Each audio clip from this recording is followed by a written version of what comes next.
feel like I've got really bad 1980s feathered hair vibes going on.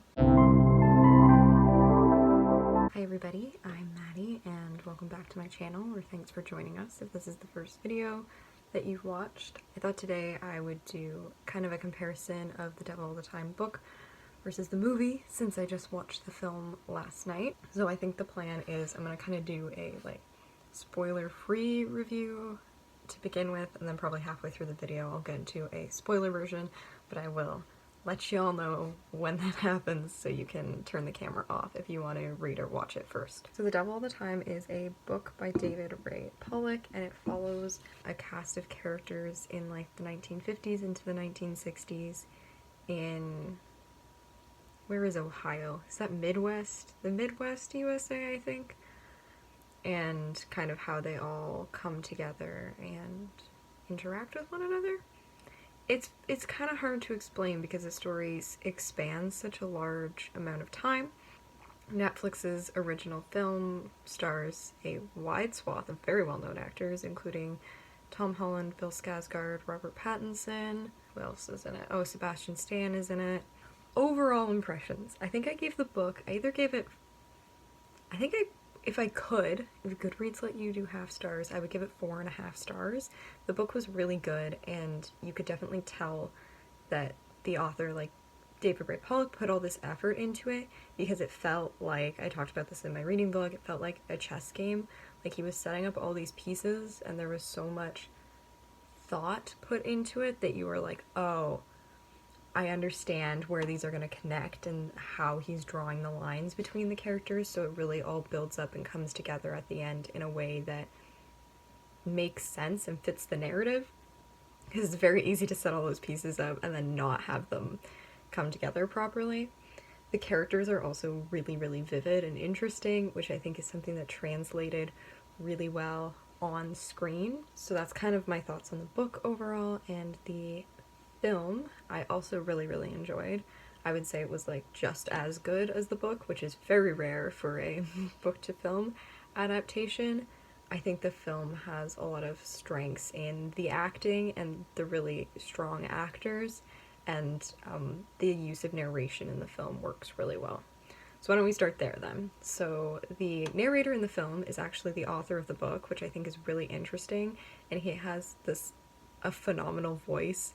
Like, I think he could record the audiobooks for his novels. I don't know if he does, but the voice fits so well with everything that's been going on. And some of the narration is actually lines pulled directly from the book, which I always like when they do that, because I know sometimes people say that, like, the best film adaptation of a book would be, like, basically taking it page for page and putting it on screen.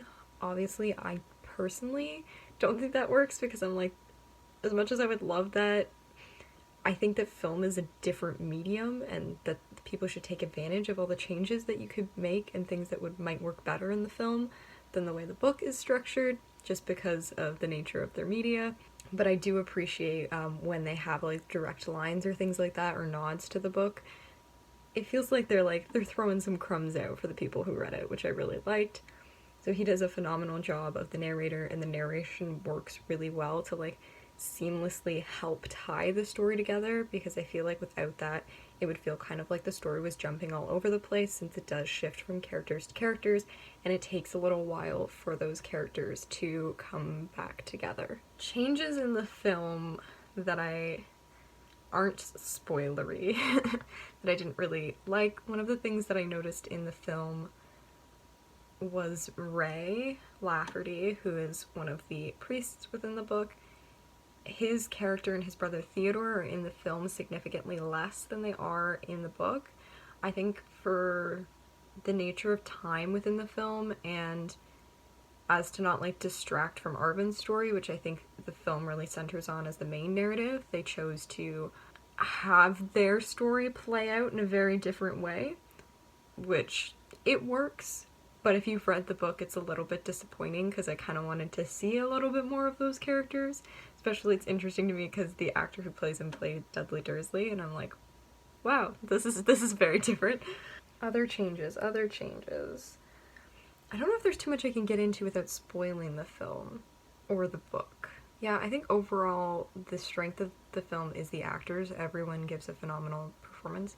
Oh, the other character change that I found really interesting was, I think it's Lee Bodecker is the name of the sheriff. You don't necessarily get less of his story, but they definitely shift the narrative a little bit. I think one of the biggest things for me was, even though I'd seen the cast lineup for the film, I didn't really know which actors were which characters, and I kind of tried to keep that distance while I was reading the book so I could make like my own visualizations on it. And I pictured him as like a lot older and a lot less in good shape, I guess. I kind of picture him a little bit more of kind of this like overweight, washed up cop, not really kind of like the charismatic guy that he's portrayed as in the movie, and that character is played by Sebastian Stan, so obviously it's a very fit young gentleman who's playing that character, which was something that like just shifted my characterization of him a little bit. And I think as a result, in the film, they end up making him a little bit more sympathetic because of the way that they restructure his narrative, and particularly his relationship with his sister. I think one of the biggest changes between the book and the film is the way the secondary narratives play out. I think for the sake of the film, they chose to center heavily on Arvin's narrative, who is Tom Holland's character, and it kind of starts with like following his father and his father's life up till he meets his mother, and then Arvin is born, and then carrying through Arvin's life as he grows up and what happens with that. In the book, you get pulled away from Arvin a lot more to get the rest of the cast of characters, which is kind of Lee Bodecker, who is that sheriff, his sister Sandy, and her husband Carl, who go out and pick up and kill hitchhikers, and then Ray and his brother Theodore, who end up leaving the city and moving to Florida for a variety of reasons, and you kind of follow what's been going on with them and where they are. So as I've already mentioned, they kind of pull away from Ray's story, but they also pull away from Sandy and Carl's story a lot. I wonder if that was intentional just because of the nature of their narrative. I think they were trying to limit some of the graphic imagery on screen, but then I also don't know because they do have some very explicit and violent scenes. I was wondering that too with the prayer log. The way the prayer log is used in the book is also a lot more graphic and violent, and they kind of, I don't know if they limit it, but they restructure it in a way. I'll talk about that a little bit more once I get into spoilers. I think from people that I've talked to who have watched the film but not read the book, that's one of the things that they said they found frustrating, was when it pulls away to like Sandy or Carl or these like other secondary characters, because they were more invested in Arvin and Arvin's story, and it's a lot less clear of how these characters are going to interact until later on in the film. And some people felt that it could have done with less of that to try and balance it out.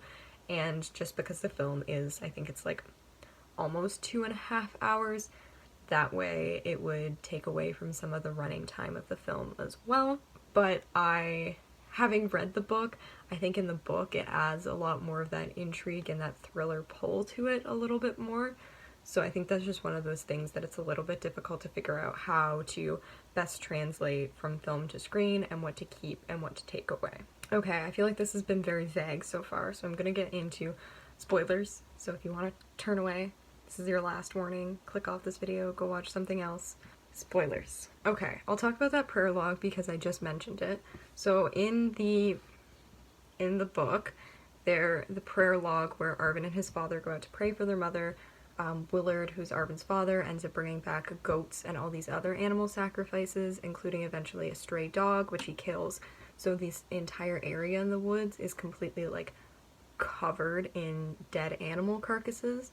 They don't do that in the film. Part of me wonders like if they were trying to make the film like more digestible, but then they also do include scenes like the gunnery sergeant that he found when he was serving in the South Pacific, and other scenes that are extremely violent. One of the changes that they do make about the prayer log in the film, though, that I think worked really well, was that the dog in the book is just a stray dog who they end up finding and killing, and in the film it's actually Arvin's pet. I think that works better because that's the only animal he has hang up, and I think just for the emotion of the film, because they weren't able to drag out the consistency of the praying and begging for her to get better for so long, it worked better to really make you like feel the pain that Arvin felt and also understand how mentally unstable Willard was at that point, that he just straight up murders a dog and pins him to a cross. So that was something that I think worked really well in the film. One of the other things that it feels weird saying I love this because some of these things are so sad. One of the other changes that I think works brilliantly in the way that they shift it from the book to the film is in the book when Lenora takes her own life, it's Uncle Erskine who finds her, and in the film it's Arvin. And Tom Holland is a phenomenal actor. I absolutely love him, but his performance in that scene when he's trying to get her down and he keeps yelling for his grandma is like absolutely heart-wrenching, and it makes her death hit home so much more. And I think because of that, it really hits home the strength of like his and Lenora's relationship, which really helps you understand why he's driven to go and kill the preacher that was basically using her to have an affair and then threw her to the side of the road when he found out that she was pregnant. So I think that is really a smart change, and one that definitely like makes use of the cast of characters they have and the recentering of that narrative on Arvin. So that was gut-wrenching, but I loved Tom Holland. Every time he cries, like my heart just hurts, or his eyes start watering, like I can't. It's so well done.